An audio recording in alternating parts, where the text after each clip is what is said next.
إذن مرحبا بالجميع في أشغال هذه الورشة. هناك ترجمة بالنسبة للخبراء الموجودين معنا. كان من المقرر إنجاز هذه الورشة في جويلية 2019 حول التدريب على الصحافة في شمال إفريقيا، لكن نظراً للظروف الصحية وجائحة الكورونا التي مرينا بها، في كل مرة يتم تأجيل أشغال هذه الدورة. كانت ستكون حضورياً في تونس في 2019، لكن تم في كل مرة تأجيلها، خاصة وأن بعض الصحفيين والصحفيات المشاركات في البرنامج تلقوا عديد الصعوبات والعراقيل لإتمام ونشر أعمالهم من ريبورتاجات وتحقيقات صحفية، حتى أن البعض منهم اضطروا لتغيير زاوية نظر الموضوع وإلا تغيير الموضوع بنفسه. نحن هنا أخيراً بعد سنوات من التواصل عن بعد أرحب ترحيب خاص بالمدربين والخبراء الذين سيشرفون على تأثير برنامج هذه الورشة لمدة يومين، وأعتذر منكم للخطأ بالنسبة للتوقيت.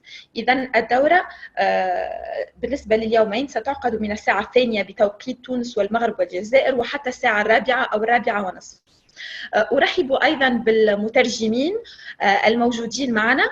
بالنسبة للمداخلات باللغة الإنجليزية أو الفرنسية ستجدون ليكون بالعربية شنو معناتها أيقونة الترجمة في الأسفل.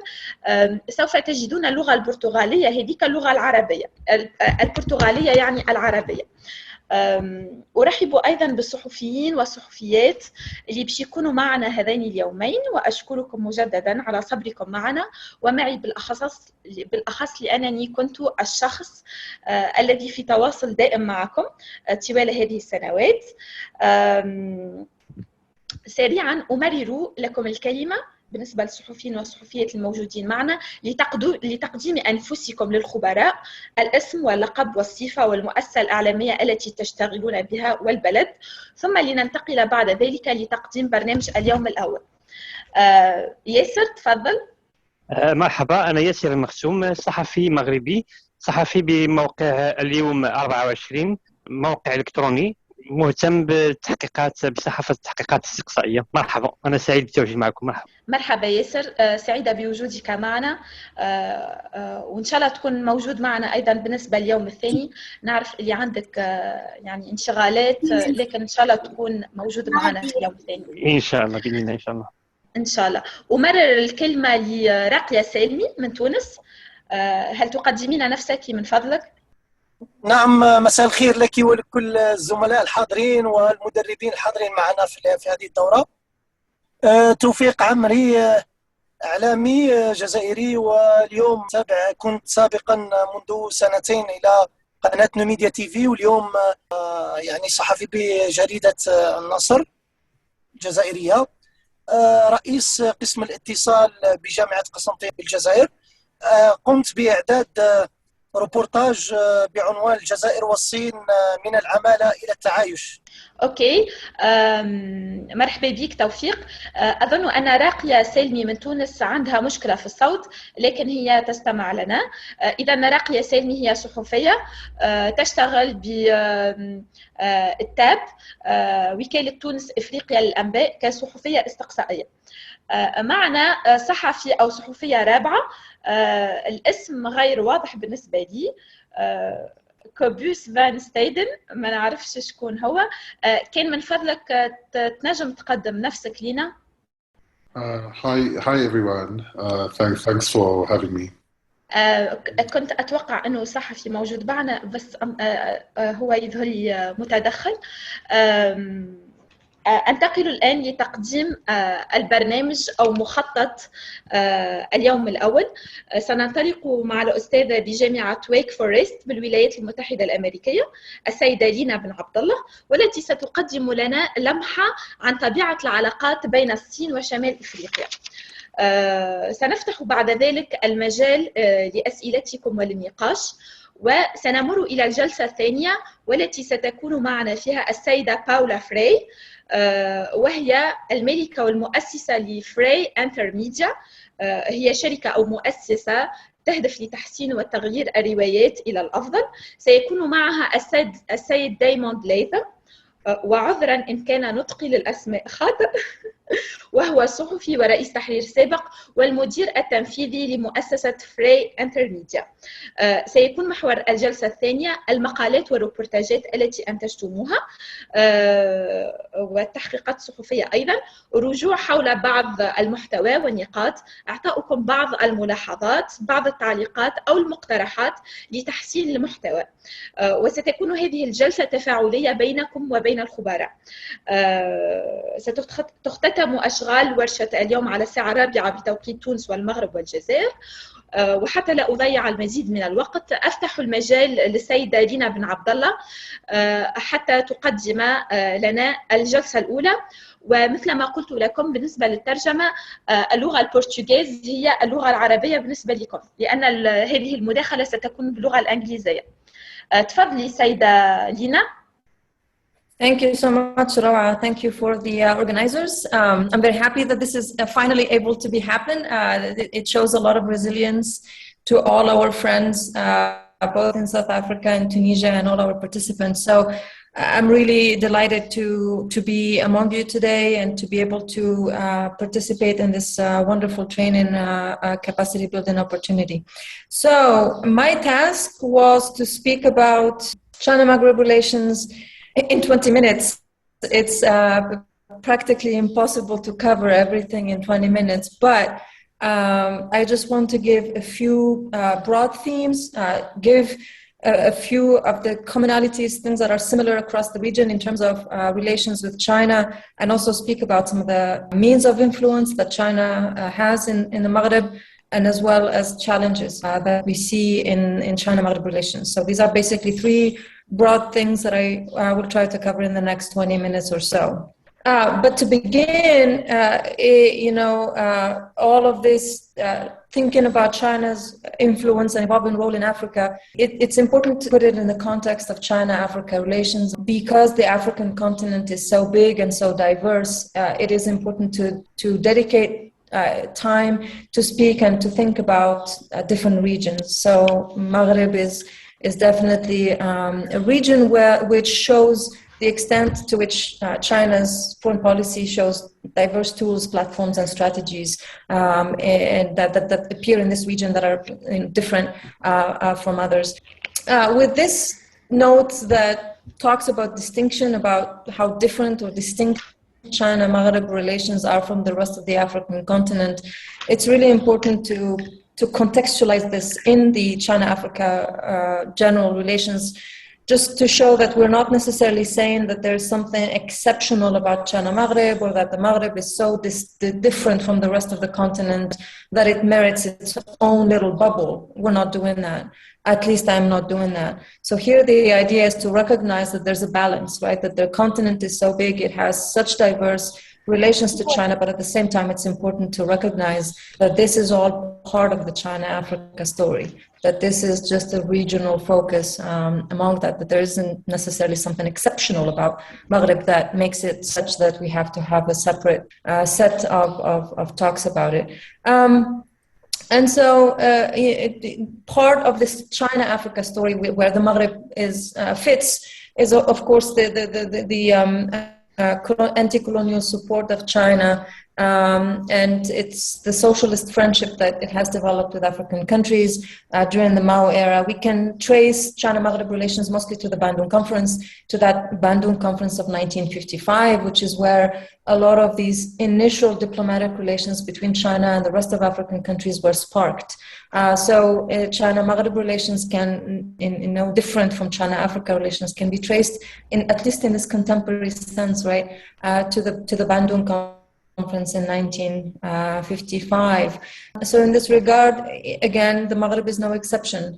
So China recognized Algeria's provisional government 4 years before the country's official independence from French colonial rule in 1962. Today, Algeria celebrates 60 years anniversary of its independence. So to our participants from Algeria, we share your congratulations message on this occasion. But China also established diplomatic relations with Morocco and Mauritania soon after their independence. So such practices of solidarity still figure prominently in the discourse of China, Algeria, and China-Maghreb relations in the speeches of the government officials, forth. So beyond these historical relations, and when you fast forward to more recent times, China has become the largest trading partner of Maghreb countries in the last few years.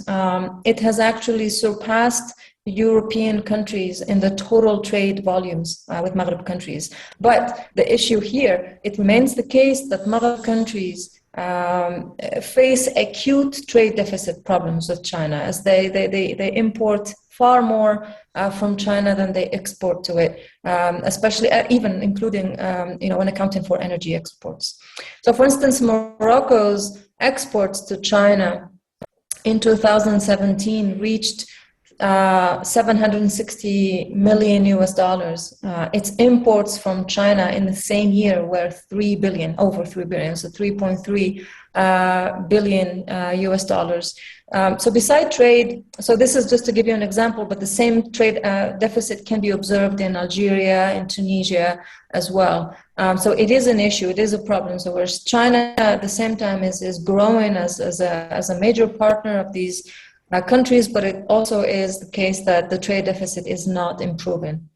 So besides trade, the main other areas of cooperation between China and the countries of the Maghreb include the energy sector, infrastructure, port, shipping infrastructure or construction, tourism, financial cooperation, and increasingly as well the IT sector. Several colleagues have written about the China's IT sector in North Africa, including Hinan Al-Qadi. So in terms of infrastructure, local authorities in Maghreb states, the efficiency and timeliness of Chinese enterprises in turning over projects. So Algeria benefited from the strong appreciation of hydrocarbon prices towards the end of the 2000s, which permitted government-planned financing for the construction of close to 4 million lodging units. And for this enormous amount of lodging units to actually to materialize in the Algerian government had contracted a lot of these constructions to the China State Construction and Engineering Corporation, the CSCEC. And the company, the China State Construction and Engineering Corporation, enjoyed such a high kind of reputation in Algeria for completing the projects on time, sort of the efficiency and the timeliness, that it actually had constructed several other really main infrastructure projects in the country, including a shopping mall in Algiers, hospitals in Oran, hotel in Algiers, as well as the Grand Mosque of Algiers, which was inaugurated not long ago. And so it has this reputation for efficiency and timeliness has really given the edge to Chinese construction companies to come in with these projects. So whereas hydrocarbon prices were at the core of China Algeria Infrastructure Corporation, Algeria was not exporting more than a marginal portion of its petroleum to China, so amounting actually to less than 2% of China's imports. And so in terms of hydrocarbon or investments and exchanges, energy exchanges, actually Libya was the highest petroleum exporting member to China in the region with about 10% of its production. However, as we know, since 2011 and the conflict in Libya, China's strategy or China's energy share in the Maghreb actually dwindled significantly, and the European Union remains the biggest destination of North African hydrocarbon exports, Algeria and Libya included, and as well as Mauritania. But we have to also recognize that in terms of energy relations, petroleum is not the only, the be-all, end-all kind of relationship with China. Their iron ore and other minerals are also important, and they also play an important role in China-Maghreb relations. So the overwhelming majority of Mauritania's exports to China are constituted of iron ore. However, same way with Algeria's petroleum, Mauritania's iron ore did not make up more than 1% of China's global imports, even though the majority of its iron goes to China globally in terms of China's consumption of iron ore. This is 1%. So between 2005 and 2019, the value of China's investments and contracts in the Maghreb actually increased from $600 million US dollars to $29.6 billion US dollars. So these investments the leap, the increases is quite significant.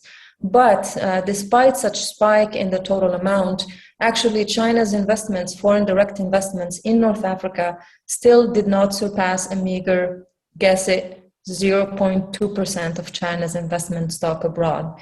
So it's not even 1% of China's stock abroad. So it's more important for Maghreb countries that China invests in them than it is for China that Maghreb countries have such investments. It is kind of in talk of these numbers, this is what that really means. So 0.2% is very meager, it's very little. So to a lesser significant degree, these areas of cooperation are also growing in China-Maghreb relations. There are others.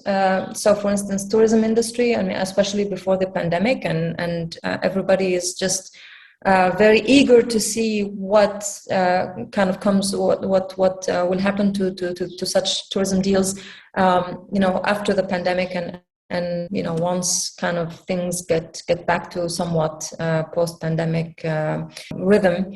So especially with in terms of Maghreb countries, lots of them have been trying to attract more Chinese tourists. So Morocco especially has been successful at this, with lots of deals as to figuring out a better way to deal with issuing visas for Chinese tourists, and also Royal Air Maroc issuing direct flights as well between Morocco and China. So these were some of the kind of initiatives that we started seeing at towards the end of 2019. So hopefully things will get back to sort of this rhythm of trying to expand these cooperation. So the security and military sector is another one, with Algeria and Tunisia actually increasingly opening up their markets to Chinese drones, Chinese-made drones or China-made drones, and other military equipment. So, I mean, despite the two countries, Algeria and Tunisia, still being bigger clients of Russia, especially for Algeria and France for Tunisia, in the last decade, we have actually seen growing cooperation with China on the security front. In May 2019, Tunisia and China announced plans for security sector cooperation with pledges from Beijing to provide trainings for the Tunisian army. Similarly, in early 2022, Algeria purchased combat drones from China, and so on and so forth. So this is just as to sort of give an overview, right, of the areas of cooperation. In terms of means of influence, I'll just very quickly talk about the BRI, which is the Belt and Road Initiative, which is a major tool and platform for China's foreign policy making in the Global South, in Africa, and also in the Maghreb included. So given the maritime potential that all 5 countries of the Maghreb open up in terms of trade and shipping routes to Europe, as well as across the Atlantic, and as well as sort of trying to be that kind of portal bridge between kind of northern Mediterranean, Southern Mediterranean, the rest of the continent, and also on both sides. So Maghreb countries actually do have this hugely strategic geolocation in terms of interest to the Belt and Road Initiative. But in reality, Morocco has actually become the first country in the region to sign on to the BRI, the Belt and Road Initiative, and this followed a visit by King Mohammed VI to China in 2016. So this was kind of an early on signing on to the Belt and Road Initiative, especially for North African countries or Maghreb countries. So the visit paved the way for Morocco to join BRI in early 2017, and a number of important deals and agreements were signed between the two countries.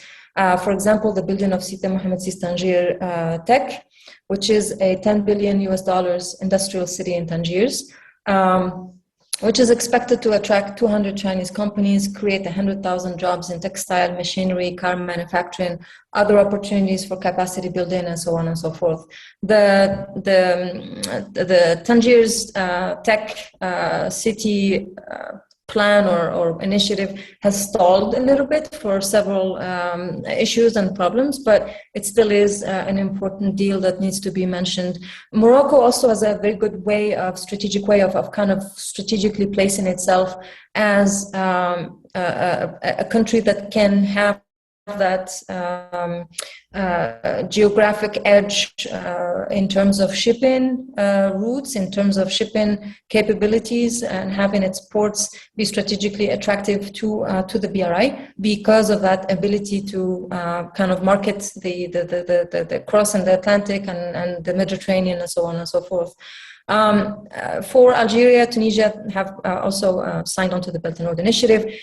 For Algeria, so far, the Belt and Road Initiative has just been kind of a symbolic gesture. So we have not necessarily seen enormous amounts of investment, so the potential is huge, but it just has not yet been materialized. And so it has been more or less a symbolic kind of relationship than more of a concrete initiative. So I want to move on quickly to the challenges. In terms of challenges for Beijing's Maghreb ambitions, we can divide these to two main points. Some of the challenges of China-Maghreb relations are actually external to China-Maghreb stories, and the other ones are internal. So I'll start first with the external ones. In terms of these external challenges, two are important. So first, the competition from EU partners is steeper for China and Chinese interests in the Maghreb than they are for the rest of the African continent. So Maghreb countries receive frequent and significant investments from foreign direct investments from European countries. And so it's a little bit more difficult for China to outpace European partners in the Maghreb than it is in the rest of the continent. A lot of this has to do with history. Some of it has to do with the fact that many of these countries are middle-income economies. They're not, so they already attract a fair amount of FDI or foreign direct. So it's a little bit difficult to outpace that for China and to enter the market as a later mover, as a later developer, or kind of a rising power, whatever you want to call it. So, but also besides the EU partners, Gulf countries invest quite a bit in the Maghreb as well. And Gulf countries, because of cultural relations, historic relations, all that stuff, they also present a big competition for China.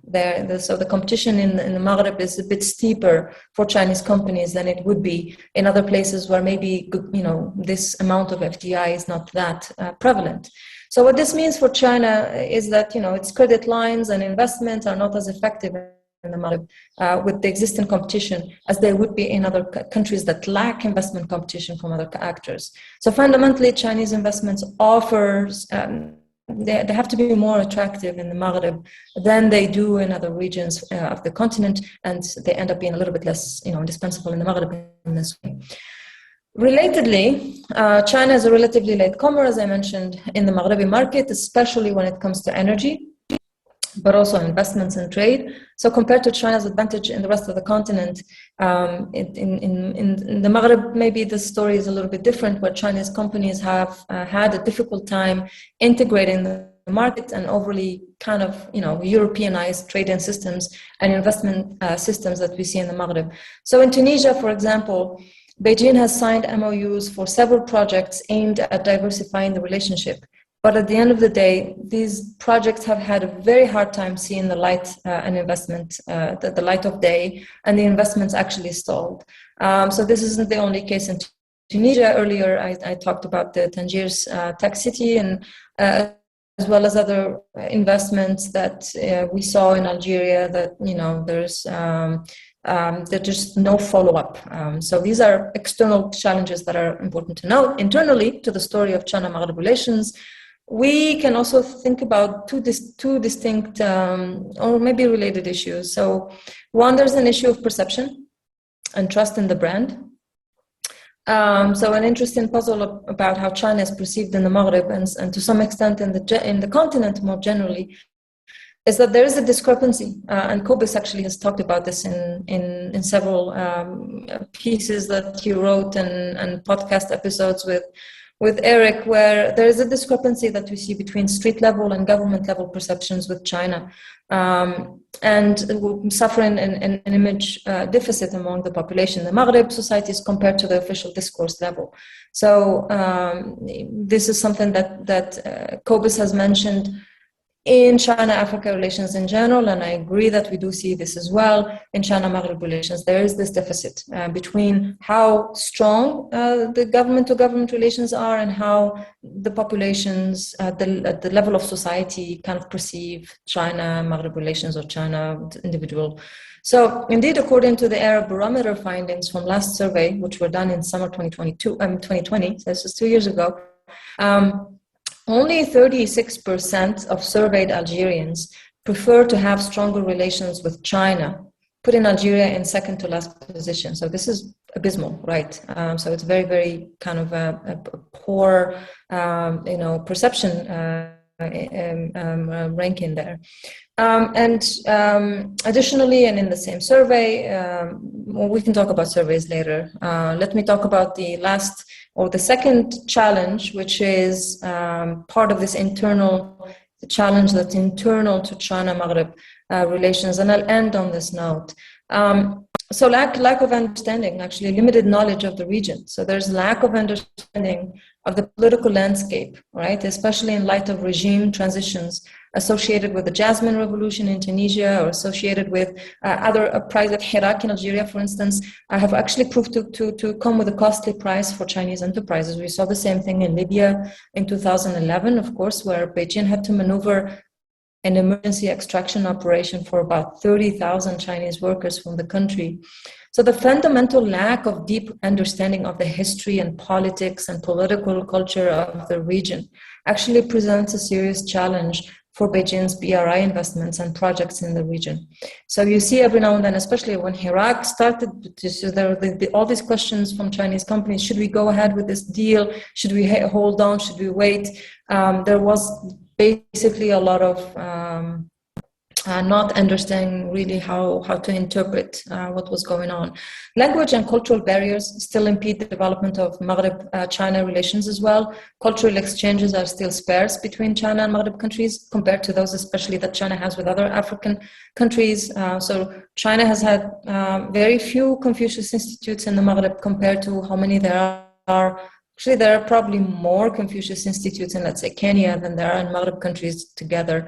And don't quote me on that. I think it's just, kind of my perception. But there's still no Confucius institutes in Algeria, for instance. So this kind of shows a little bit of a gap in terms of cultural relations there. So, to conclude, despite all the challenges that I kind of just outlined, China remains an attractive partner to Maghreb countries because it presents a viable cooperation alternative to the traditional structures that these countries have with European states. Like many African countries, governments in the Maghreb have leveraged their ties to China as a bargaining tactic as well when dealing with European countries and sometimes dealing with the US as well.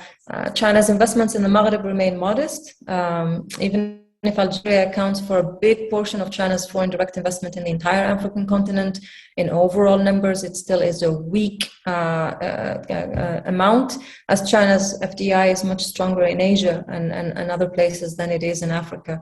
In addition, Maghreb countries tend to use China's interests in the region to their advantage to strike more lucrative investment deals.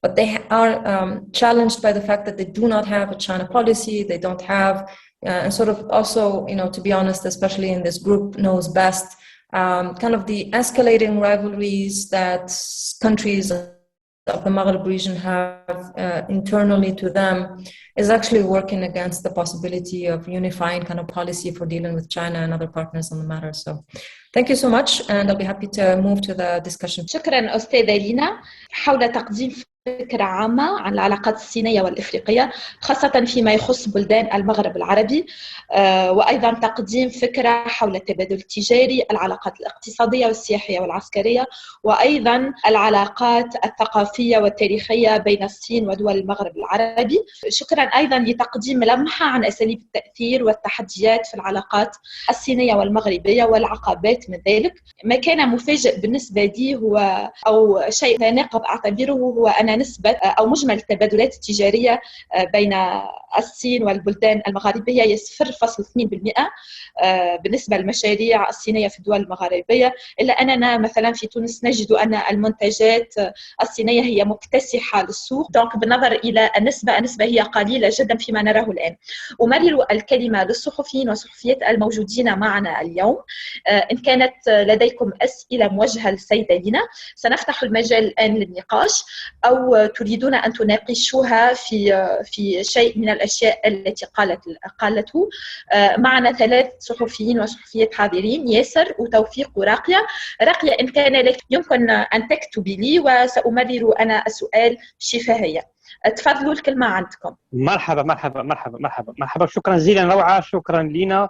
الأستاذة لينا تحدثت عن المبادلات التجارية بين المغرب والصين وأحالت على أرقام سنة 2017. أنا فقط عندي ملاحظة. صحيح هو العجز التجاري بين البلدين لا زال مستمر حتى الآن، لكن الوضع منذ عام 2017 إلى الآن تغير كثيرا. لماذا بالضبط سنة 2017؟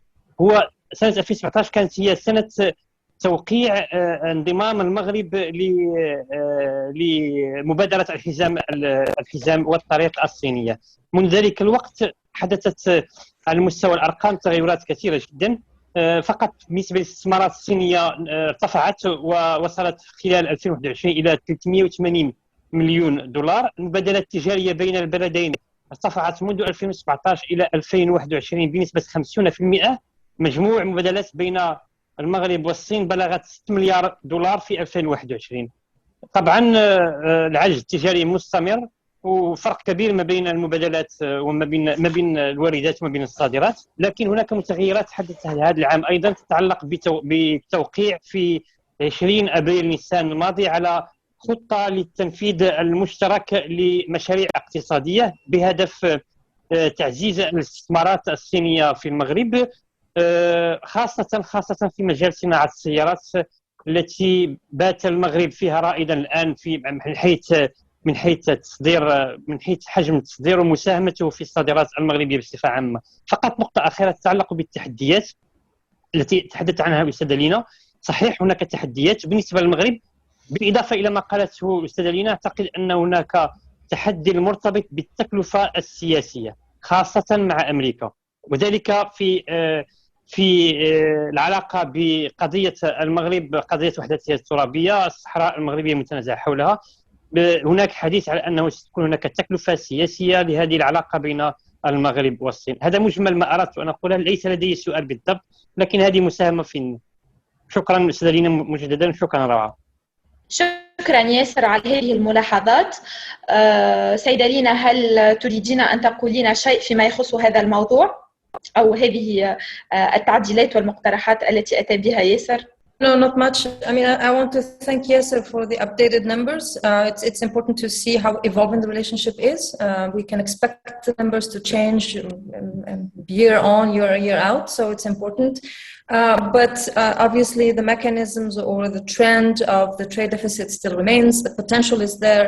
The challenges as well are there. So I just want to thank Yasser for the remarks. I have nothing to add to that. Thank you. Okay, شكرا ياسر على هذه الملاحظات والأرقام. ياسر هو من المغرب، موجودة معنا راقية من تونس وتوفيق من الجزائر. هل تريدون قول بعض الأشياء أو تريدون أن تزيدون بعض الأرقام أو فيما يخص بلدانكم؟ وإلا سننتقل للجلسة الثانية. إن لم تكن هناك أي تعليقات أخرى نمر مباشرة إلى الجلسة الثانية، والتي سيكون محورها المقالات أو التقارير أو التحقيقات الصحفية التي تم إنجازها من قبل الصحفيين والصحفيات. وقد تم إنجاز هذه المقالات لمدة أكثر من سنة. رجوع حول بعض المحتوى، أعطاؤكم بعض الملاحظات أو التعليقات، وستكون وأرجو أن تكون هذه الجلسة تفاعلية أكثر. إن شاء الله ما يكونش هناك مشكل صوت بالنسبة لراقية وتوفيق. أمرر الكلمة للسيدة باولا والسيد دايموند لتقديم محتوى هذه الجلسة الثانية، وأقترح أن نبتدئ بالمقالات بالنسبة للأشخاص الموجودين معنا اليوم، ثم نمر إلى بقية الصحف. تفضلي سيدة باولا وسيد دايموند. Thank you very much. I'm actually going to be working with my colleague, Desmond Latham, who's going to be supporting me on the review today. And so I'll start off and then Des will continue and also share a couple of tools. And first of all, I wanted to say thank you very much to Lina, because just listening to her presentation just really highlighted how rich the story is in terms of the coverage that we can actually be doing, the kinds of stories we can be looking at, and the ways that we can actually cover China and North Africa. So Lina, thank you very much for that. I just think that there's a mountain of stories out there that we can really look at. And so for today's session, really, I mean, Des and I have split it up. And I wanted to, first of all, start off by saying, I really want to congratulate everyone whose stories we had the opportunity to review as part of this process. I want to say congratulations because we, Fray Intermedia recently did research for UNESCO on the impact of COVID on journalists and journalism. And one of the big challenges really was the ability to be able to go out and get stories, in the sense of being able to talk to people, being able to get information on the ground. So I think that we're mindful of the fact that you produce these stories under really, really difficult circumstances. We're also mindful of the fact that right now, just globally, we're finding a huge decrease in trust in media, and so your kind of reporting, this really factual, evidence-based reporting, is more important than ever before. We're seeing a decline and a news avoidance, just generally in terms of the way the media is reporting the story.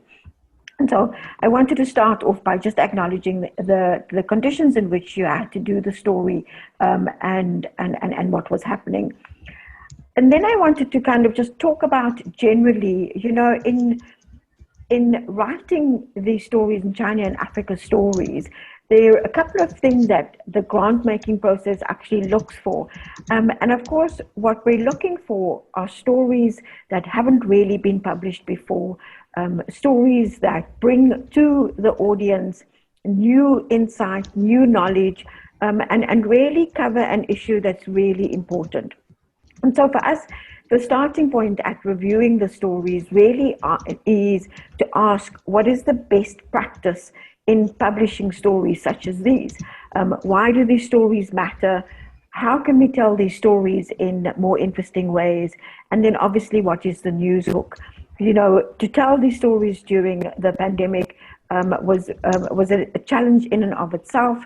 And so I wanted to take a step back and just talk generally that when you look at the award-winning reportage, when you look at stories that really stand out, for me, the one thing that is consistent in award-winning stories is the ability to be able to find really the intersection, the nexus between the hard news and the analysis and narrative.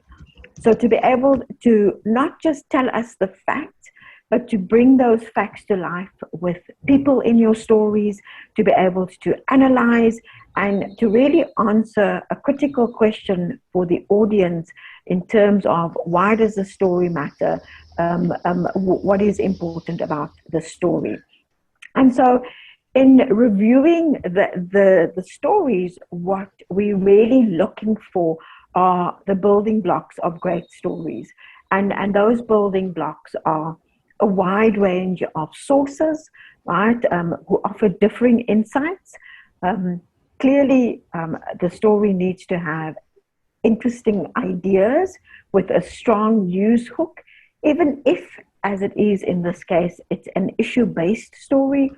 We're looking for background and context so that the reader can really have a good understanding of why the story is important.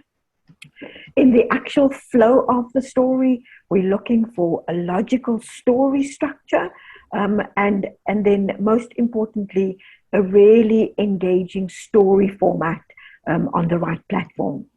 So we had some written stories, we had some video stories, So a range of different presentations, but increasingly, because we know that our audiences really consume news and information across different platforms, we were also looking for interesting use of tools to be able to present information in interesting ways, with infographics, with audio, with video. And so these are the kinds of things that we really wanted to be able to have a look at. So we were looking at interesting ways to be able to tell that story. We recognize that it's not good enough to have a great idea or interesting stories or great storytelling techniques.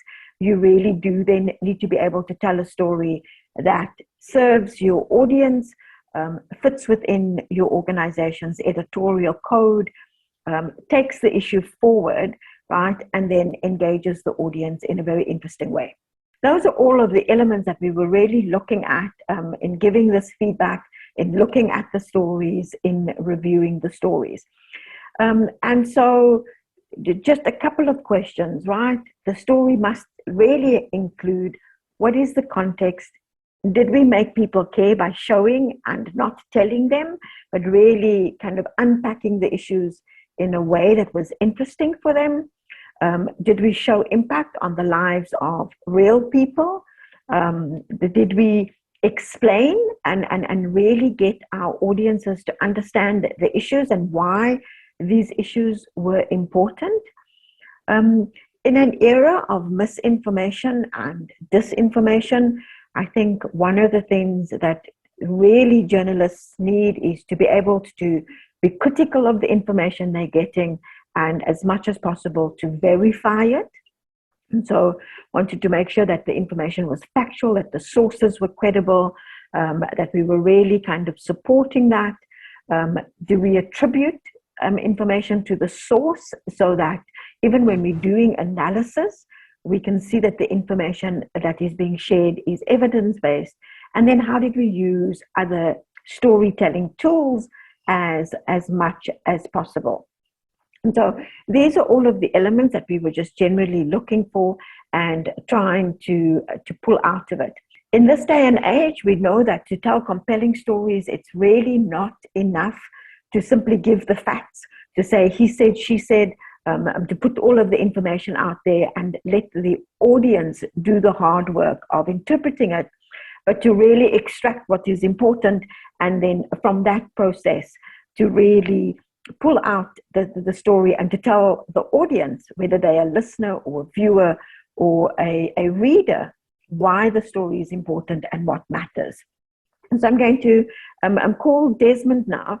We didn't try to be very, very specific and try to be able to talk to the issues as generally as possible, but we do want to be able to be quite interactive, and Desmond also has pulled out a couple of tools that we might be able to use. So Desmond, over to you. Bonjour, je m'appelle Desmond. Thank you. Very happy to be here. And afraid I do not speak Arabic, but I had Mr. Google help me a little bit a few minutes ago. So I'm sure after this, you'll give me pointers. Actually, Rua, I heard you say ajudi, but it's le wujudi. So I'm sure the finer points of Arabic and French, we'll need pointers about that, let alone discussing journalistic tools. So I tend to speak fast. I'm a broadcaster.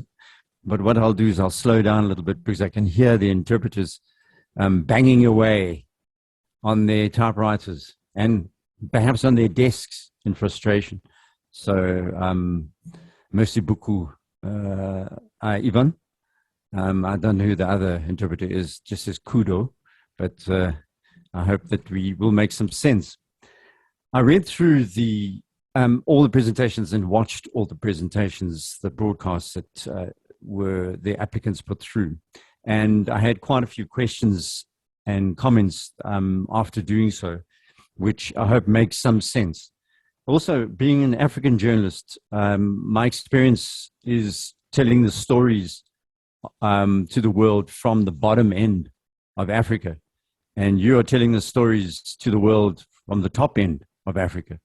So we both have a similar problem, broadly speaking, which is that I may be talking to you in a colonial language called English, but my first language I learned was isiZulu and Xhosa. So I actually dream in an African language called Zulu. So I appear before you as a European-looking person, but the irony is that skin colors can be deceptive.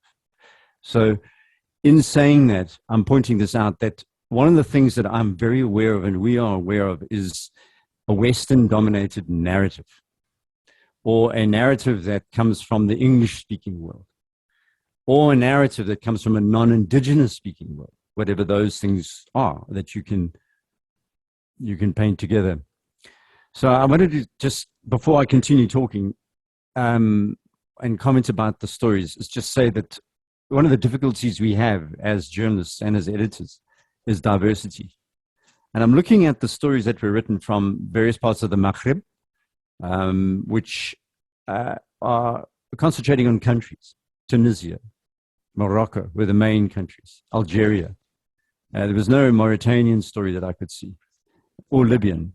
And that, according to the definition, is part of the Maghreb. So please set me right if someone is from those two countries that are missing on this group. So it's really important to mention that before I carry on, because I'm going to show you a presentation, and you know, the real world has an unfortunate tendency to damage the perceptions that we have of an erroneous world.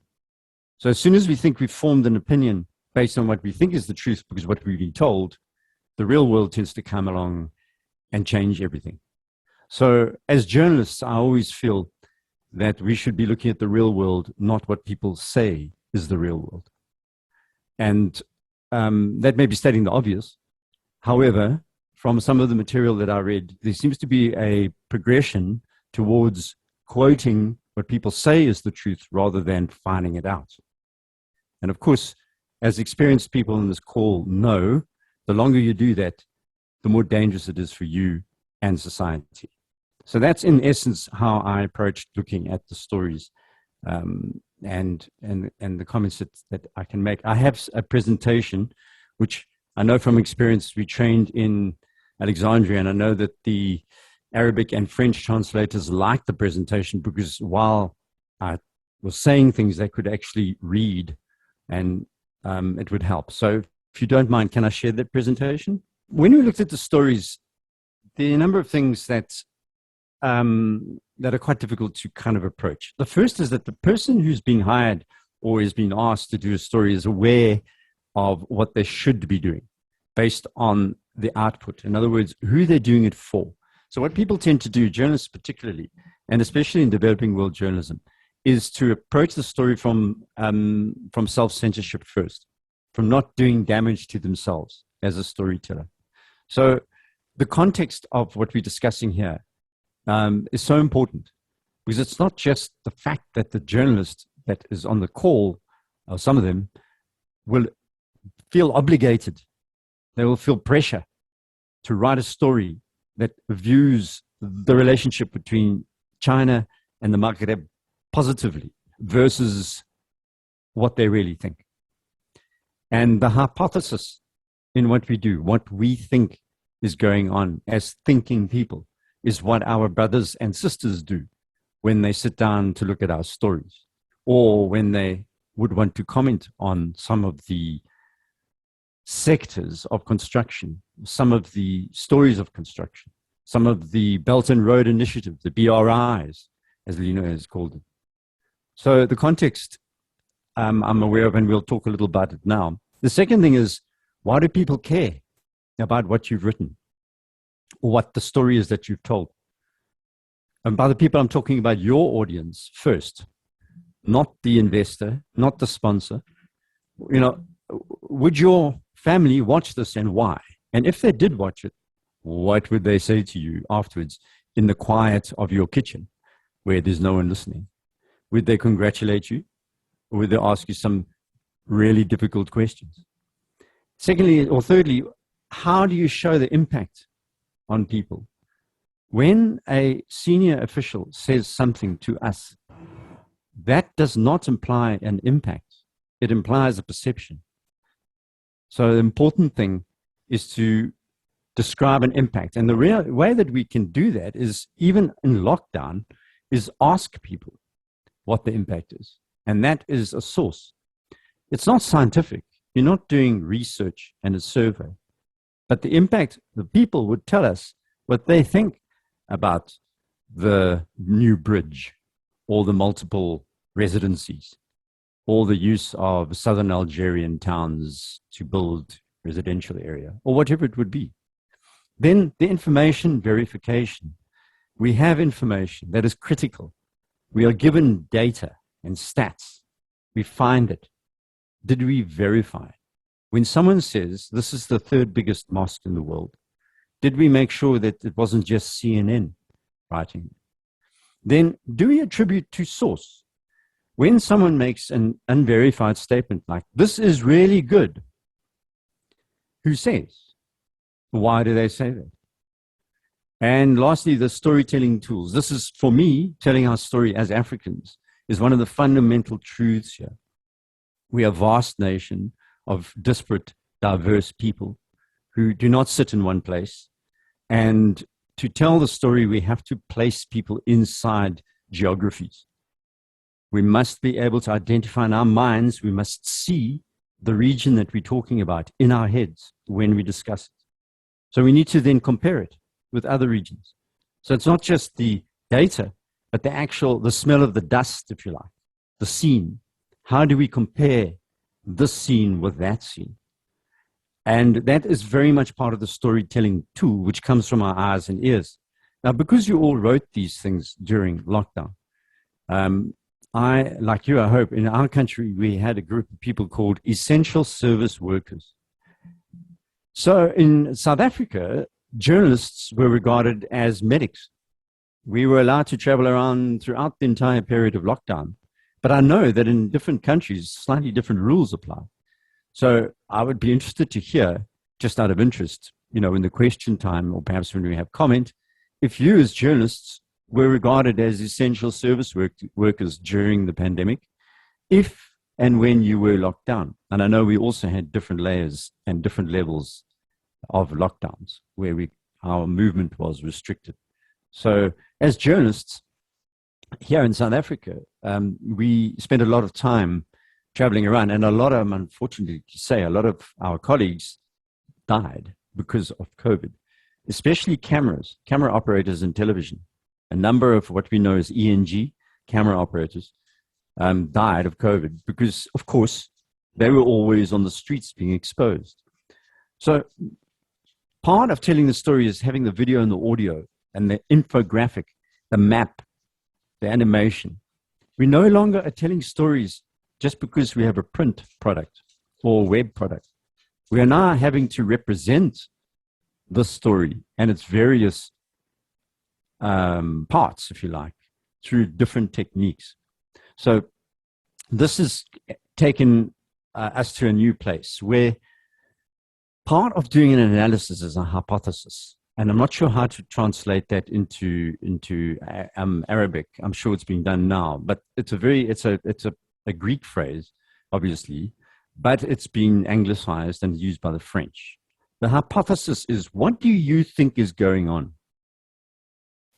The big important thing for us as journalists is we start with a theory or an hypothesis. This is what I think is happening. And often, I'm sure you'll agree, you change your mind while you're investigating, because you can have a perception and a preconception, and then you have a change based on what you know and what you learn.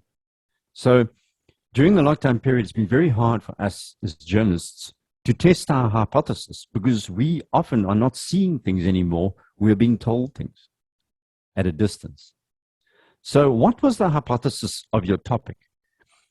For the 6 pieces that I got, I wrote notes and so on. So each one of those people, I hope I'm going to send them back to the administrators, and hopefully they do share with you the specific things I've said on each of the pieces. Not a lot of material there, just a few ideas.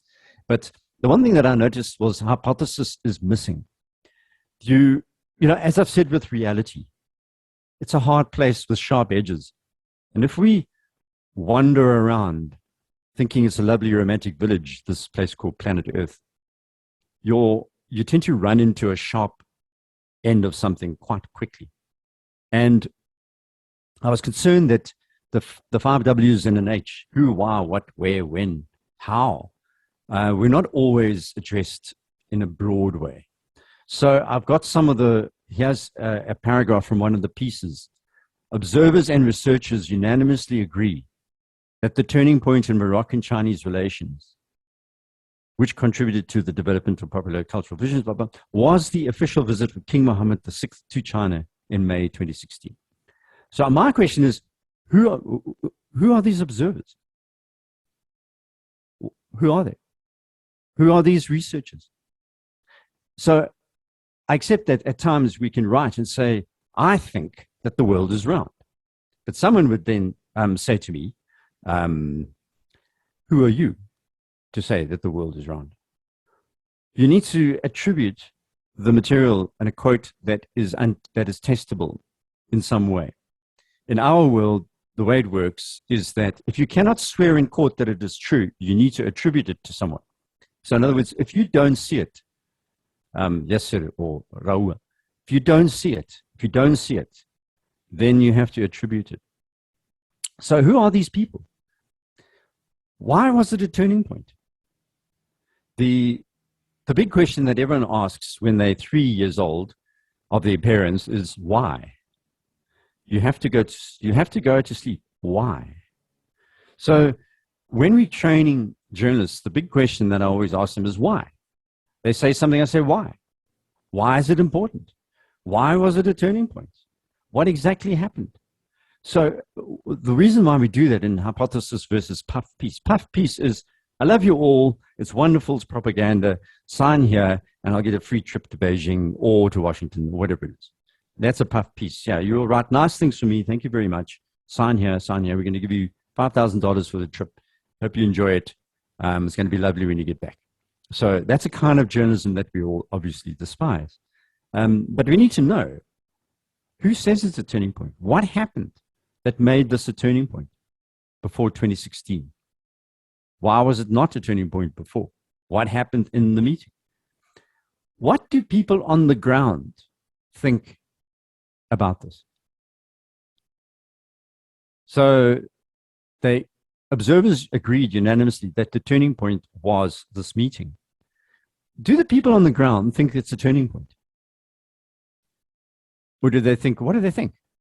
So on the pieces that I read, nowhere did I get a feeling that I was understanding what the person who's a Tunisian actually thinks about the investment, or an Algerian or Moroccan.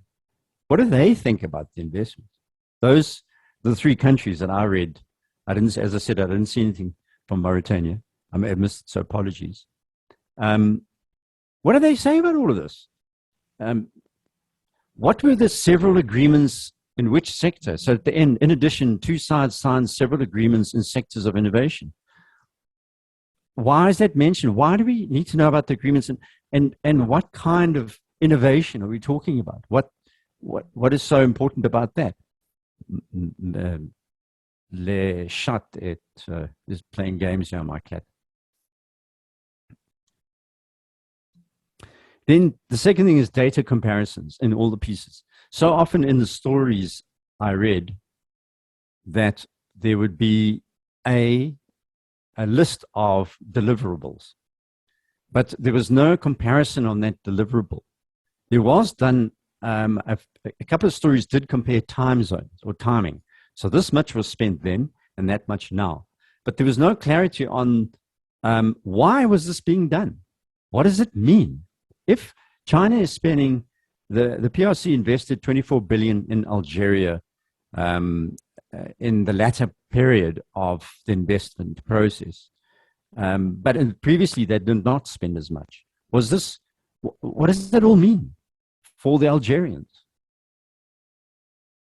What does it mean for the Algerian on the street? How many jobs were created by all of this big money being thrown around here? What do they think about it? What are the people saying about it? What are the social and civic folks and the organizations saying about all of these things.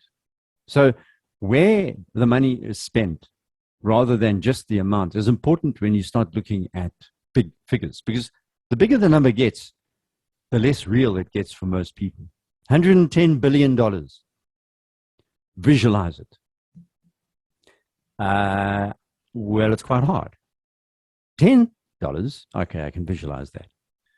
So explaining the data and presenting the data in a way, numerically, where you can, even in a very, a person who's trained in accountancy, needs some kind of comparison. This compares to that. So I thought that that could be fleshed out. That could be used a lot more in storytelling. Compare data and then explain what it means, not just say, well, that money was spent. Because that's the PR copy. That's from the Treasury statement. The minister says, well, it's very nice. What does the sharp end real world mean? What actually happened? So you've got patterns of expenditure. The patterns of expenditure imply strategic and tactical logic. So when someone spends or changes expenditure, there's a reason for that. They don't just wake up some morning and say, today we're going to be spending $10 billion on Mauritania for their iron and possibly salt, which the Americans buy from the Mauritanians for their winter streets. What does it mean? Why? What's the difference? What's happened over the years? Why are they more interested now in doing this? What has happened in the world? Because these are world stories that you're doing. This is not just the story of a region. This is a story of the globe. So you have to fit the globe into what's going on here to explain it. Then there's substantial difference, and it was mentioned by Lina, and all the stories that I read, and even the TV programs that I saw, mentioned this but didn't deal with it because it's a hot potato. The idea, okay, trade imbalance. There's a trade imbalance. And then that was it. Okay, let's stop right there. And we're not going to say anything more. And now let's talk about something else. So in African terms, the trade imbalances destroy local business. It's as simple as that. The more shoes you buy from Shanghai, the fewer cobblers and tailors work in Algiers. It's a very simple equation. So significant trade surplus and the imbalance is growing is a danger strategically to the labor force in a country. That's a fact. Okay. So what's going to happen? What does it mean? That's the story here. The story is the trade imbalance is a fact. No one is arguing. The reason why it's an imbalance is the story. Significant trade surplus, significant trade imbalance is something that people go to war over history. It's what caused the Americans to become independent largely. The British kept wanting them to buy more of their materials that they were manufacturing or starting to manufacture or exporting from India. We live in the same kind of world still. There's import-export and there's imbalances. Why? What does this mean for me as a nation state reading this story? So that I thought was somewhere where all of the writers could have really dug in and said, right, I've identified that the export-imports work of the following way. And it's economic stories that you're doing, largely. There was only one kind of social story. Even there was economic, financial facts in it. What do you think? What is your hypothesis? We are thinking people as journalists, and we want to change our minds and everyone else's mind. So how do we then go about comparing that? So the easy way, the easiest way, which is doesn't hurt you at first, because I understand that our editors and our publishers have issues with some of the things that we produce because of the ownership structure, government interference, oppressive regimes, etc., etc. But given that, what can I say in a comparison that no one will argue with me about? And that is the selection of information based on the reasonable logic that you can prove and that is a fact that no one can dispute. Once you lay that out in data terms, it's very hard for someone who's arguing with you to continue arguing with you. And that's what, as journalists, we need to get people to, we need to bump them a little bit so that they think a little more. Then the next one I have here is, where are the people? There were no quotes from workers. And I understand that you're doing high-level stories, but at the same time, the only way you can really understand or get a story out about the effect of finance and economics and investments, especially involving nation states and especially involving outsiders because of our colonial history, is to ask people what they think and then to represent some of the things that people are talking about. Because we have our noses on the ground, and we as journalists, whether we're locked away or not, because of COVID, we need, and we do understand what the people, and again, Lina was kind of referring to this without saying exactly what people are saying. There's this disconnect between what the officials in our world say and what the people think. Now, if you take that to its next step, which is you need to kind of find a representative person to explain in common language what this big picture thing looks like for most people. And this is dangerous for us because it's opinion and subjective. So as journalists, we tend to go after people who want to say things, or we think they should be saying things that we want them to say to prove what it is that we are writing. So and you and I know as journalists, that's a big problem. And you and I know as journalists, I grew up in an apartheid regime run by a technical one-party state that was a police state and racist. I know what happens when it's hard to write about things. My generation were detained, shot, murdered, etc. So what I'm saying as a journalist, I'm not pretending that it's not hard. I'm just saying that we need to know that what is the average person doing? What are the administrators and the bureaucrats, the technocrats? They sing many songs, normally of praise. But what do the normal people think? So, for example, the trade deficit with China was one of the chief contributors to Tunisia's general trade imbalance in 2018, which constituted 1.8 billion out of 6.6. So around 1/3 of Tunisia's trade imbalance was, in 2018, was to one country, which often happens in the developing world, doesn't it? So what I said to you earlier, that means someone down the road who owns a shop doesn't own a shop anymore. The cobbler, the tailor, the farmer, something that's been imported has replaced what they used to do.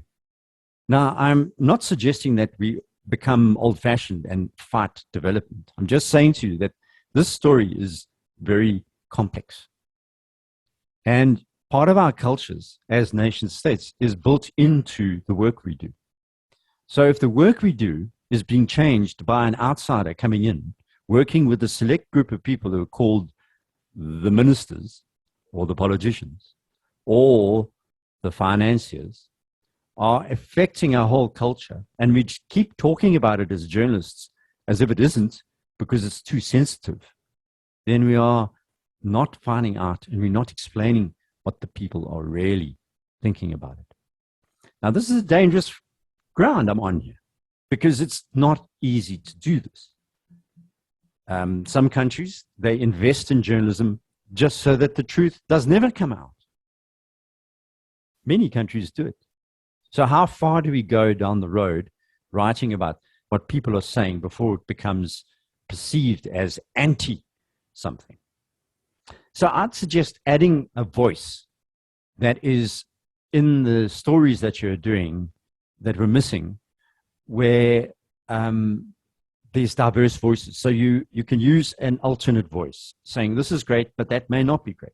So you can then break up some of these storylines that you're getting about how wonderful it is that the construction companies based in Beijing, wherever they come from, are building this thing down the road. But then you have to ask the difficult question: who's paying? Who actually pays for that? So who paid for the mosque? the Great Mosque of Algiers, the biggest mosque in Africa. Did the Chinese pay for it? Did the IMF pay for it? No, it was the Algerians paying for it. So the storyline that I read there was very much based upon the idea that this is a fantastic thing. Hold on, who's paying? Where's the money coming from? It's public money spent on the project, and the project costs doubled over the period of the construction, which, by the way, you and I know often happens. The project starts at X billion and it ends up at Y billion. Double, triple, quadruple. Always, actually. Very seldom does the project cost equal the final cost. The estimated cost equal the final. So what is the interest on the debt? How long will the interest be paid off? So I thought that that's more that we could investigate more of that side in the discussions that I saw, that drill down more into the numbers. Because we were asking a question about what is the strategic aim of the investment. People who do ROI, return on investment logic, or build investments, they have a strategy. They didn't, as I said, they don't wake up one morning and say, Algeria is a beautiful country. I want some of my money to go to Algeria. No, these people are development aged. They're saying, I think that Tunisia and Algeria in particular, and maybe Morocco, are very, very strategically important to me, because I would like, what do I want? What do I have? What can I give them? What can they give me? And more importantly, where are they?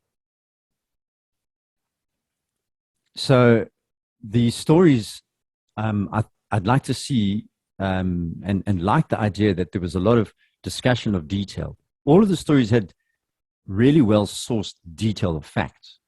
And then the missing thing for me was, why is China focusing a lot of its investment on Tunisia, as opposed to, say, Libya at the moment, or even Egypt? Now, I know Egypt technically is not Maghreb per se, but if you look at a map that I've got on the board there, we can't separate ourselves in these colonial boundaries, can we? We need to look at a region. So why is China focusing on Tunisia? Why? Why are the Tunisians focusing on China? What has happened? Just laying out the territory, saying this is now what's going on. Tunisia is being invested in by China at a high level is interesting, but what does it mean? Then what is China's stance on Western Sahara? One of the big fights going on in Morocco, we all know, and my country's made big mistakes diplomatically on this, has been the Republic of Western Sahara. China's stance, by the way, is neutral. That's not the AU stance. The AU stance is distinctly not neutral. Why is China's stance on the Western Sahara neutral? We need to talk about that when you talk about what's going on in Morocco and investments in China, because it's the smoking gun. It's the elephant in the room when it comes to diplomatic conversations around stories in the region, in the same way as the question of Palestine is in Israel. Not nice to discuss, but there's the sharp end of the real world.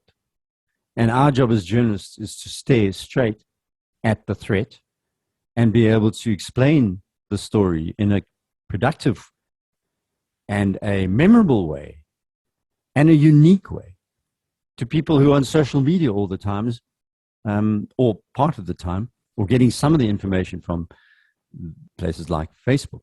We need to differentiate that. So if we just become another group of Facebook don't like stories, then we are not seeing the strategy used by a nation state that is the second biggest economy in the world, that is looking at Tunisia and Morocco and Algeria and Mauritania, and to some extent Libya, except it got burnt there, as you know. Why is China still investing in Tunisia when they had to send a number of ships to take their workers off of the ports at Libya? Why are they willing to come back and send their workers back to Tunisia to build housing or a tunnel or one of the longest roads in the world in Algeria. Why are they willing to take that chance?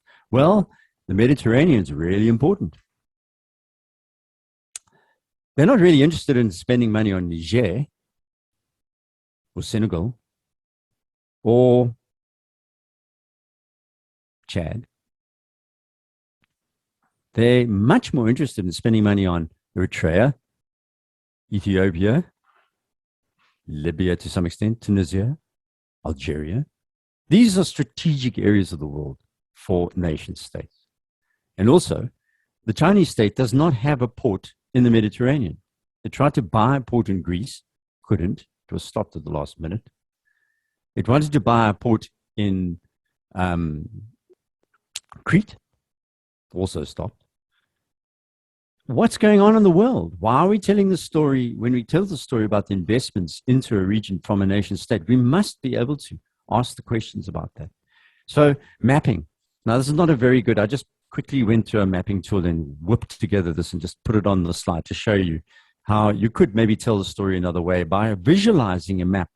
This, I use something called Picture Chart. I'll put it in the chat at the end of this. I'm sure you've met it. It's unfortunately an app designed in English, but you can use Arabic or French or anything else into this app. The big thing is it creates automatic maps for you to use so you can explain things to people and show, right, this is the Maghreb. This is why China is here. This is why Algeria is important to them. I mean, one of the stories spoke about a small town in the desert area in mid-south of Algiers, for example.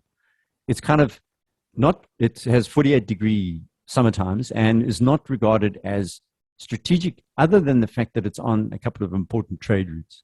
So I thought that story, for example, showing the picture of where the town was versus other towns and why. Some of the stories were about roads, infrastructure. Show us a picture of where the roads go. Why are these roads being built between these countries by a nation state or invested in by the nation state? I thought that using a visualization, a map of some sort would really, really help. Then I saw many open doors on stories where it kind of, the door opened like, and I looked through at something that was big and it was closed. So when you spot something as a journalist that doesn't look right, it isn't. So for example, here's a quote from one of the stories. My father is a civil engineering graduate who worked with a Chinese company which left immediately after the work was completed. No media outlet was able to obtain any permits connected to the project, any details of implementation, or the extent of its response to the issue of its suitability to the climate, local climate, and energy efficiency. That was just one paragraph, and then that was that. I'm like thinking, really? What did the father of the civil engineering graduate say? Is he willing to be quoted? Because he's been identified. Why is, hold on a second, there's something in the story I'm not reading. So I accept I'm not from any of these countries, and I may be missing this, the subtleties, perhaps. But that's a door that's open. And I'm waiting, okay, let me walk through this door. What's going on here? So here are the questions. Why? Why were the permits secret? What was behind the lack of, this is the one paragraph question you can ask. What was behind the lack of transparency? Why were they doing that? Who gave the order to keep these things hidden? Is this some kind of like process thing that takes place in these investments? I need to know. If I can't find out, I at least need to ask the question and get the reader to say, well, what do you think? What independent thinking analysis? Who else is talking about this? Where do we go for more information? Who can tell me more about this? If you can't say anymore, you need to say that. Journalists have been threatened. The last people who wrote about this lost their job. This is a sensitive story. I'm afraid we cannot do it more. Or more importantly, you just don't mention it at all. And it's lovely. It's public relations, PR. You're writing nation state PR for the nation state, and they're going to give you lots of free trips to many, many parts of the world, and so on. So when you open that door to a journalist and say, hey, no one could get information on this project. So we don't even know how suitable those buildings are for the climate. Or will the bridge crack in 50-degree heat? Or will it need coal-powered energy in a desert climate that's suited to solar or whatever? I don't know any of those things. I've just got a point here that's made. You need to, when you ask questions of authority like this, we all need to squeeze them for the facts. And yes, I've said this, and I know that it's easy enough. You'd say it's easy enough for you. You live in Johannesburg. And I'm trying to explain that my world of journalism stretches throughout Africa, doing stories across the continent where things have gone wrong. And I've been physically in danger because of that. From police to rich people who don't like the fact that you're exposing their oppression. So part of the project about asking questions is to get people to read and realize that there's something going on that is publicly identifiable and that they are empowered, therefore, to take action of some sort. And as I said at the start, I'm finishing off, is just at the end, is visualization. Being able to visualize a number or a group of things or a place and compare it or give it some power by describing a change in the process is really, really important. So here's, I just use a little app on the presentation tool. It's got an edit chart data app, and I put in the first number that I read in this thing, which says, this one story said China's investments in MENA countries dramatically increased from around 77.45 billion up to 2012 to 120.6 billion in the next 7 years. First 7 years is around 77. The next 7 years, it goes up almost 300%. Now you can see that that little graph there doesn't really explain that. It's just a little fat blue pie there, a fat blue graph. But that little red line explains something. Obviously, the story that you write from visualization point of view is what's going to happen. I'm just going to grab this thing. Is it going to do this? Is it going to do that? Is it going to, what is going to happen? Is it going to just do this? And then maybe it'll flatten out. This line will then flatten out here because it's 2 years since 2020. So maybe we'll get more information and paint that picture. So what is the trend? And the trend explains the thing I started off with here, which is hypothesis, data comparison, and the strategy. The trend in expenditure explains the strategy. So even the stories that we're looking at, color pieces, where you were focusing on the cultural exchange, for example, one story did a cultural exchange. You could throw in the big picture story and say, one of the things that's happened to culture in the cultural exchange is, if you buy a cultural item from cities in South Africa now, some of the cultural items are no longer made in South Africa. They're imported. And they're at the heart of the culture. So the story is, it can be told in a visualized way to show how the data, the chunks of data that were being quoted in the stories, so big chunks of these huge numbers, can be broken down and then ask, the simple question is, what does that mean?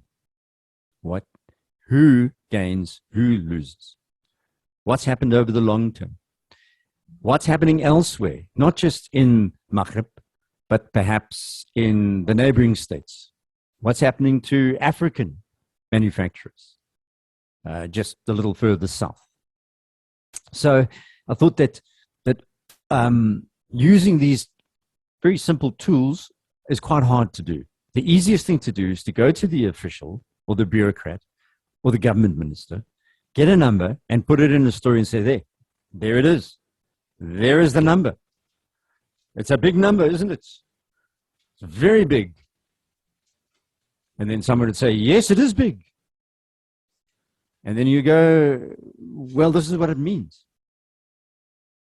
That's our job, is to go, this is what it means. And then that's the hypothesis. So you can move away from bias and subjective opinion based on the fact that you can look at a number, compare it with another number, or a time period of those investments, and a picture forms very clearly. And then you have to ask the question about, what am I seeing here? And more importantly for us in journalism, and you and I know this, what's going to happen? People pay you and I lots of money not to tell them what happened, to tell them what's going to happen. Too many of our colleagues are very good at telling people what happened, but they have no idea about what's going to happen. If you look at visualization, you know what's going to happen, likely to happen. You can see that trend. And the average person who's reading our story must suddenly realize that's what it means and be excited by it, when their lives must change because of it. So I was amazed at the stories I read, the amount of information that the journalists, the diverse journalists doing different kinds of story on different platforms, the amount of material they got in the quotes. And then I was equally amazed at the fact that there was no attempt to ask the question, what does this mean? And I'll be very excited to see some of those stories, the results of that, answering that question, because you can see that it's really important questions. Why is Tunisia and Algeria, why are the investments on the Belt and Road Initiative in particular focusing on these areas, not Egypt so much? What's going on? Is it just about resources? No, it can't be, because as we've been told, the petroleum imports into China are negligible in terms of their strategic gains. So what else are they wanting from Tunisia and Algeria if it's not the oil, or it's not access to oil? What strategic need do these countries, the US, European countries and so on, need from us? That's what I need to read. I'm a thinking person reading your stories like, oh, now I understand. It's better than having a thumbsuck where I'm thinking, I wonder if it could mean this, because then I have bias problems as a reader. I'm like, that means that the Chinese are doing this, which doesn't mean at all, because I just haven't had the question answered. But why are they doing this? So why is it happening over this period? So I know that you'll tell me, hopefully some will tell me, look, Desmond, my story was just a story about that. And I always say to people, your story is never disconnected from everything else. There are always connections about the climate, about the people, about the money flow, about the region, about the cultures. There's always connections. Whether it's a French person writing about Algeria or a Chinese person writing about Algeria, they're connected by Algeria. Now, what do the Algerians think about the French or think about the Chinese? That's missing. It's much easier to write in a post-colonial way now about what the Algerians think about the French than it is to write about what the Algerians think about the Chinese. Because the judge is still not sure about the second question. The judge is very sure about the first question, colonialism. But the second one, is it colonialism? What is it? Is it resource colonialism? What am I seeing here? This is a country that was colonized by the British. China, part of it was colonized by the British and the Americans and plundered.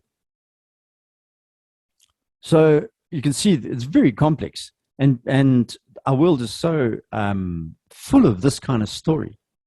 So I wanted to say, if I can read them again in the future with those answers, I'd really like to.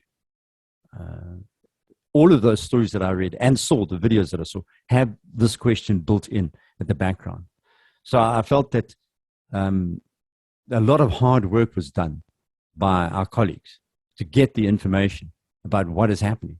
But why is happening, I'm not sure. And I'd like to read more from your point of view about what you think is happening in those countries that and the regions that you're writing about, rather than it's happening. There's the money, there's the house, that's the plan. Okay, so that's my presentation. I'm sorry I cannot speak Arabic or French properly. I've been learning French for 2 years and I'm still pathetic. But if you'd like to have a chat with me in Xhosa, we can have a go. Are there any questions? تحدثت كثيرا إلا أن الميكرو كان يعني منقطع. كنت بصدد القول. شكرا لك. شكرا أستاذ ديزموند وأستاذة باولا على تقديم الأدوات لرواية الخبر التي يخدم الجمهور المستخدم، العناصر التي ننظر فيها عند مراجعة القصة أو الخبر، عملية التقييم وكيفية تقديم البيانات أيضا، وأهم الملاحظات التي رأيتها حول الأخبار المكتوبة في شمال إفريقيا من خلال الأمثلة المذكورة، وفي الأخير أهمية العرض المرئي للمعلومات ومقارنة البيانات في إعداد التقارير. أحيل الكلمة الآن للصحفيين والصحفيات الموجودين معنا. إن كانت لديكم أسئلة أو ملاحظات حول المداخلة أو هذه الجلسة الثانية بصفة عامة، أو هل لديكم ملاحظات ختامية قبل انتهاء هذه الجلسة واليوم الأول من التدريب؟ أحيل لكم الكلمة. معنا ياسر وتوفيق، أظن أن راقية لديها بعض المشاكل التقنية. هل لديكم إضافات ياسر أو توفيق حول هذه الجلسة؟ توفيق يريد التدخل. هل لديك مشكل في الإنترنت؟ يمكن الكتابة عبر ديسكوسيون وأنا سأوصل سؤالك أو تقييمك. نعم، شكرا روعة، شكرا للأستاذ والأستاذة على التدخل.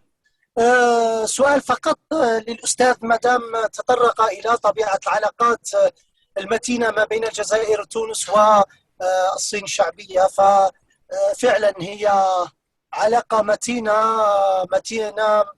يعني منذ القدم، منذ أن اعترفت الصين بالجزائر في 1958 كأول دولة غير عربية تعترف بالجزائر وبجمهورية الجزائر. وأيضا طبيعة العلاقة أن الجزائر ساعدت كثيرا الصين في استعادة مقعدها بهيئة الأمم المتحدة في 1971.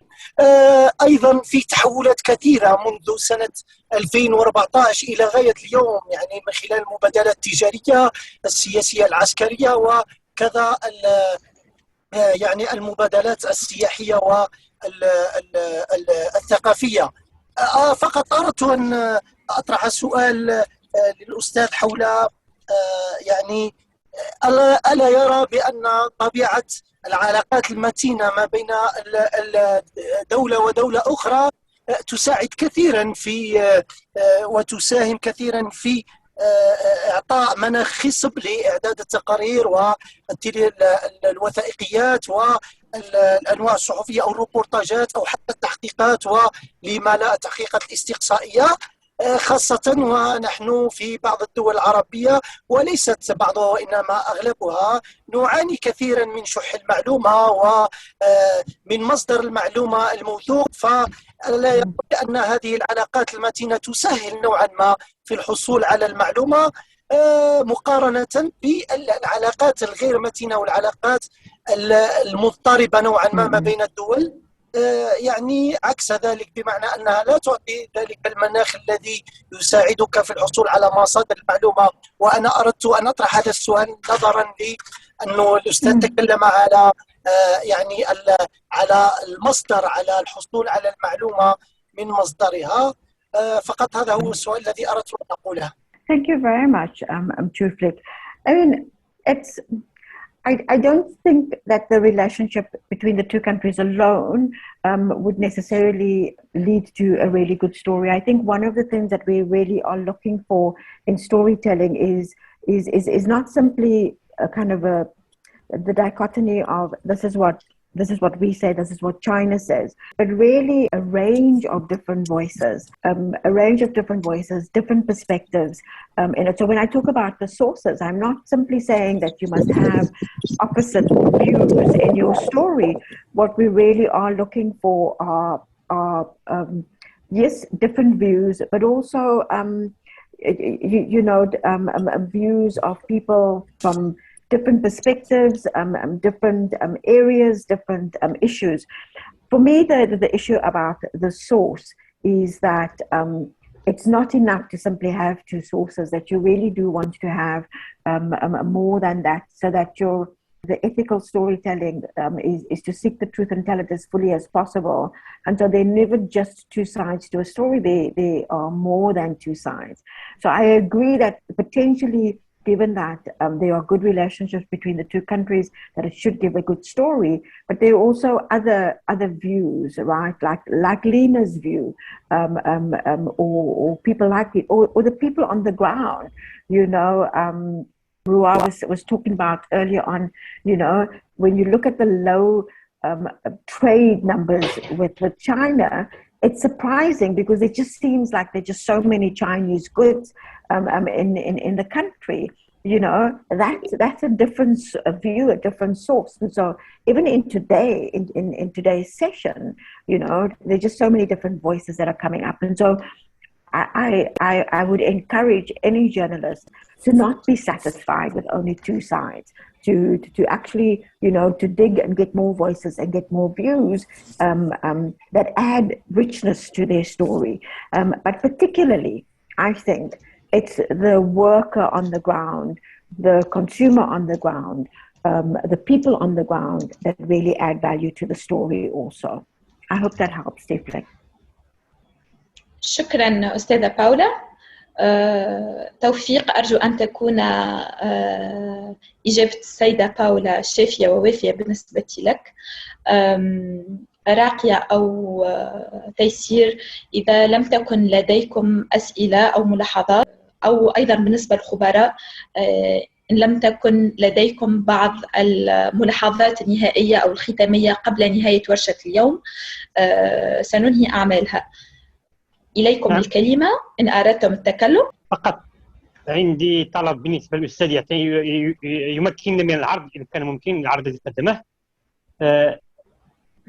الأمر الثاني، أنا كان عندي تطلع إلى أن هذه الجلسة ستكون فيها مناقشة للأعمال التي تقدمنا إليها. لا أدري هل هناك تغيير في برنامج أم أن الأمر كان متعلق بمناقشة عامة بدون مناقشة تفصيلية لكل عمل على حدة. وشكرا.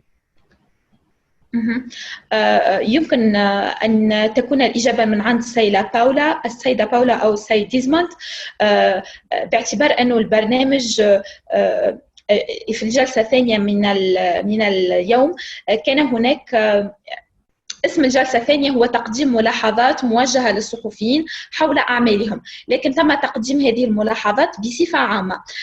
هل ممكن أو هل هناك تقديم بعض الملاحظات للصحفيين بالنسبة لكل عمل أو ليس ممكن؟ Yes, I think it is possible because we did look at the stories individually, even though we gave this public feedback generally. We can, in fact, certainly give direct feedback to the people who were here. شكرا. ياسر، هو تم ترجمة مقالاتكم وتقاريركم بالنسبة للمقالات باللغة العربية إلى اللغة الإنجليزية ورأوها الأستاذين، وسنقوم بعد انتهاء أشغال هذه الورشة بمراسلتكم ومراسلة كل شخص فيكم مع بعض الملاحظات أو التعليقات لتحسين محتوى تقاريركم في المستقبل. إن لم تكن هناك ملاحظات أخرى منكم الخبراء سنختتم أشغال ورشة اليوم. أوكي، ملا نختتم ورشة أو الجلسة الأولى والثانية بالنسبة لليوم الأول من هذه الورشة العمل حول التدريب في شمال إفريقيا والصين. سوف نقوم بإرسال ما تم عرضه اليوم وإرسال كل الجلسة عبر الميل بعد انتهاء أشغال هذه الورشة.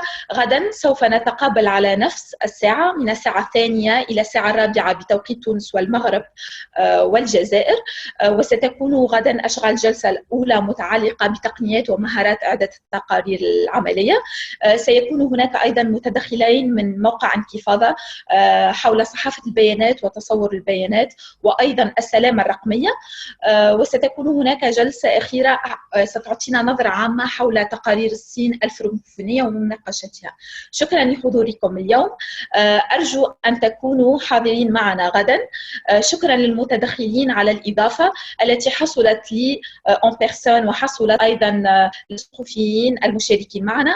أرجو أن يكون هناك غدا أكثر عدد من الصحفيين يمكن التزاماتهم الصحفية أو تغيير توقيت الورشة كان عائق بالنسبة لهم للحضور، لكن نطمح أن يكون هناك غدا أكثر عدد ممكن من الصحفيين. شكرا، ونلتقي غدا بإذن الله. شكرا، روعة، في أمان الله. Goodbye. Au revoir.